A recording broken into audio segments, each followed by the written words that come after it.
it's really, really important from a customer standpoint to remember we've got to be more human, and that's a winning strategy. And so I'm going to give you a few examples to illustrate why this is going to work. It's not an anti-technology standpoint. It's in fact an embracing of technology, but doing it in a way that allows us to be much more human in terms of our customer-facing elements of our business. So the first example is a bank called Metro Bank, which is a bank in the UK. It's a retail bank. They launched in the UK in 2010. And at that point, they were the first new banking license in the UK in about 160 years. So it gives you a sense of how slow-moving that marketplace is.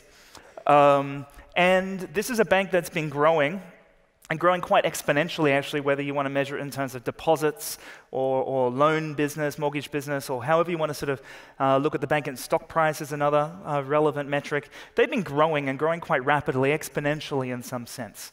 And they've been doing it by opening stores, by actually opening branches. In an industry where everything is going to smartphone apps and automation and taking the human away, this is a new entrant into a market that has shaken things up by being more human. The next example I want to use is L'Oreal, the world's largest beauty company. So L'Oreal, about 4 years ago, hired their first global chief digital officer. Sits on the board, someone not from a beauty industry background, there to digitally transform a company that has largely been about products and brands, very traditional, consumer goods type model, to again make it more customer focused. But what they've realized is it's not so much about the products, because they're releasing in any given country maybe 300 to 400 new SKUs annually. So it's a fast-paced, fast-moving product market. What it is about relationships with their customers. And to have relationships with your customers when, by their estimate, they have 1 billion customers around the world, you need to use technology, but you need to use it to help you understand your customers better, engage with them. So one example they have is an app, a smartphone app called Makeup Genius, which uses augmented reality on your smartphone to let you try on makeup. And it's a way for them to engage with their customers in sort of a fun way. So I'm going to show you an example of this. So I'm going to show you screenshots of one of their glamorous international models using this. So here's one of their glamorous international models. Looking, as one of my colleagues said, it looks like it's about 3 in the morning and you really need to take better care of yourself. But look at the transformation when I try on their makeup using AR.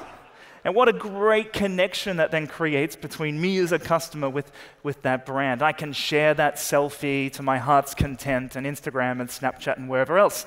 But the beauty of that literally is in the augmented reality beauty, because not only are they creating something fun and enjoyable for their customers, but they're getting you to explore the product range, this is in their L'Oréal Paris brand, in a much more engaging way, but they're collecting data on what you're interested in.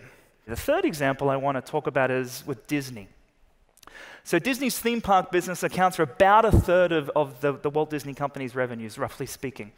Back in 2000, they came to this almost startling realization that they had, to quote, a very analog business in an increasingly digital world. Think about the theme park experience.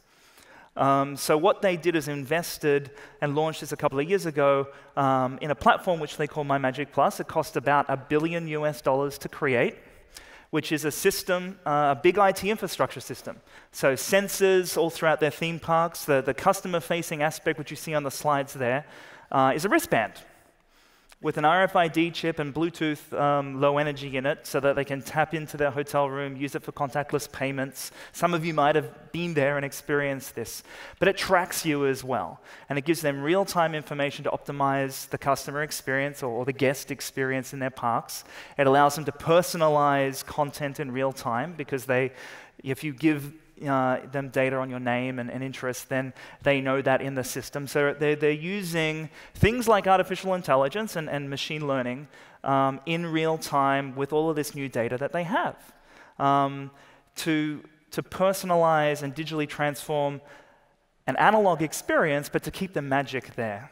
right? So it's not making it a tech-focused experience. They don't want you to be glued to an iPad screen or something as you go around the park. They still want you to experience the world that they've created, but they want this to be technology-enabled and to be enhanced by the technology to make the customer experience better.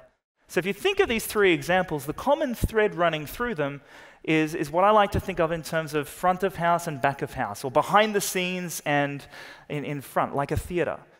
And if you can create customer experiences that are fueled and driven by very, very, very smart technology, but don't seem to be heavily tech-enabled unless they need to be seen as tech-enabled, then I think you're onto a winning strategy. And this is this sort of human versus non-human combination, what I call ambidextrous ways of thinking about marketing. So use the technology smartly behind the scenes.